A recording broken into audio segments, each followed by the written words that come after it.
हम लोगों ने प्रीवियस वीडियो में कंपनी रूल के बारे में पढ़ा था, जो कि 1858 तक था।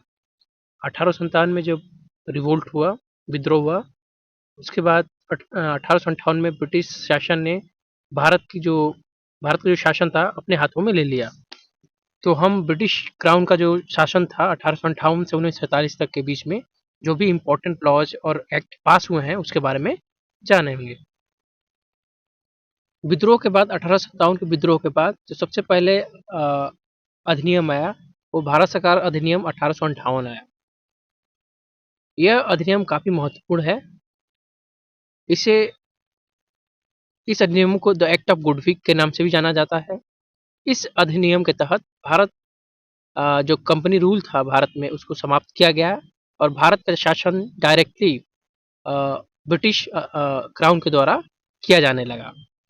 अगर हम 1857 की क्रांति की बात करें तो इसे अलग अलग जो स्कॉलर हैं, विद्वान हैं, उन्होंने इसको अलग अलग तरह से व्याख्या की है।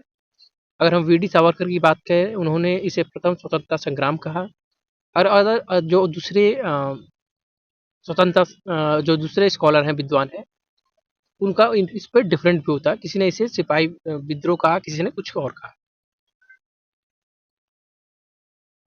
1857 के विद्रोह के बाद जो ब्रिटिश एम्पायर था, क्राउन था, उसको ये लगने लगा था कि भारतीयों का कोऑपरेशन बहुत जरूरी है, सहयोग बहुत जरूरी है अगर हम लोग भारत में शासन करना चाहते हैं। तो इसी कड़ी में ब्रिटिश जो संसद है इसने 3 अधिनियम पारित किए। 1861 इंडियन काउंसिल एक्ट ऑफ 1861, 1892 और एक्ट ऑफ 909 और मॉर्लो मिंटो रिफॉर्म। अगर हम इंडियन काउंसिल एक्ट 1861 की बात करें तो ये पहली बार था कि जो भारतीयों को लॉ मेकिंग में कानून बनाने में गैर आधिकारिक रूप से भारतीयों को जोड़ा गया। उसके बाद इंडियन काउंसिल एक्ट ऑफ 1892 पास किया गया।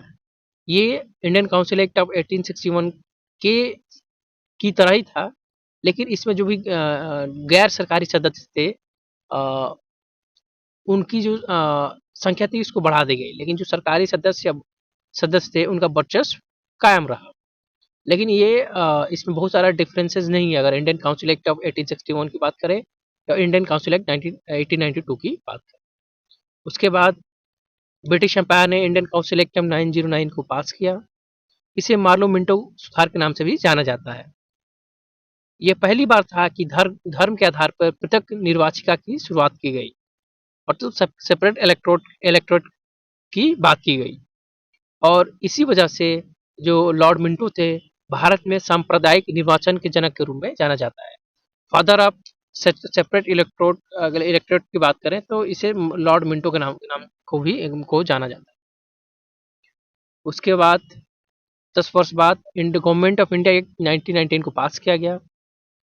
इसका जो उद्देश्य था भारतीयों का जो शासन प्रशासन है उसमें भारतीयों की भागीदारी को बढ़ाना था। इसने द्वैध शासन लागू किया, डायरकी लागू किया।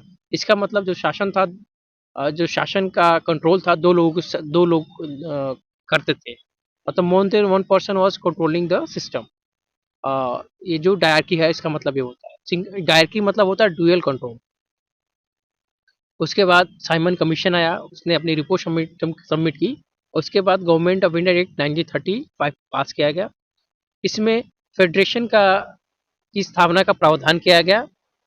साथ में इस एक्ट ने भारत के प्रांतों में द्वैध शासन को समाप्त कर दिया और प्रांतीय स्वायत्तता की शुरुआत की। इसके बाद इंडियन इंडिपेंडेंस एक्ट 1947 आया। ये ब्रिटिश एम्पायर का अंतिम एक्ट था, लॉ था। और इस एक्ट के तहत जो ब्रिटेन के प्रधानमंत्री क्लेमेंट एटली थे उन्होंने कहा कि भारत में ब्रिटिश शासन 30 जून 1948 तक समाप्त हो जाएगा। धन्यवाद।